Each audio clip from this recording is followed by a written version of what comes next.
What do you think the most underrated or under-discussed important issue just around the league in general is? Or just from a player perspective, but just overall?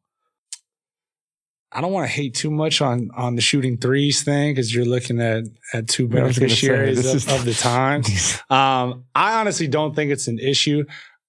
I think it could become an issue if it continues to sort of like be a thing. And obviously there's been a couple games this year where I think they set the record for like most threes missed and the play style and quality. We talked about this on another episode that we did. I think if you're just looking at popularity of the league based off of like broad and general TV ratings, I think that's a misguided way to really evaluate. I think the league's obviously at an all-time high in terms of popularity. It's just people engage with NBA content in a very different way. A lot of it's social media. A lot of it's obviously the streaming stuff. And it's just done so differently. I do think that trying to actually kind of change the actual product. And I know they've talked about like going down to 10-minute quarters and messing with it in ways like that. I do think being, adaptable is not necessarily a bad thing. It's just, they're going to need to be very, very strategic over what sort of concessions or choices they make, as they kind of move forward with that. Thoughts on 10-minute quarters? I think it makes sense. Obviously the NBA is like the only league that has 12. I think the tricky thing becomes it's a lot less points and it's a lot less minutes actually for other guys. Like, How do you really have a second? You look at someone like the Knicks. Like, does that just mean that those guys are just going to play 40 minutes a game still? And guys that Deuce McBride, like, well, Kale's never going to sit. He's a great player. Deuce is a great player, and he's been able to play really meaningful, impactful minutes for them. Like, benches are going to become more and more obsolete, which I think is a bad thing.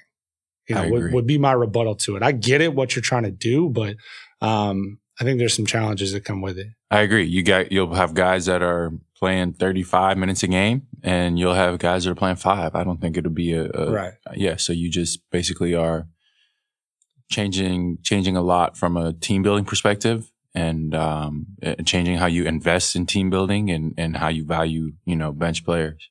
Do you have a shift? Do you have a thing that that's what's interesting about the 3-point thing is maybe it's not here now, but it may be here, a year as to style of play, or just anything.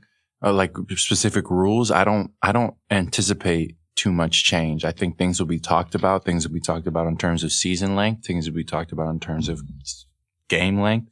But I don't think there are any immediate changes coming. I just don't see it happening. I got one thing, and I think I stole this from Zach Lowe. But this is a no-brainer to me.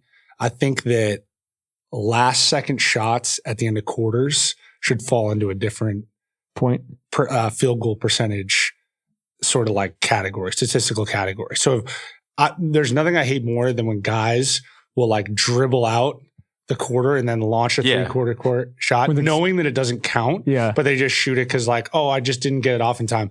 We need to be encouraging guys launching those shots. Like, they should not count towards your 3-point percentage or your field goal percentage. They should just be an entirely different category. Anything beyond half court. So under 5 seconds, what's the number? Yeah. Anything beyond half court, yeah. Yeah.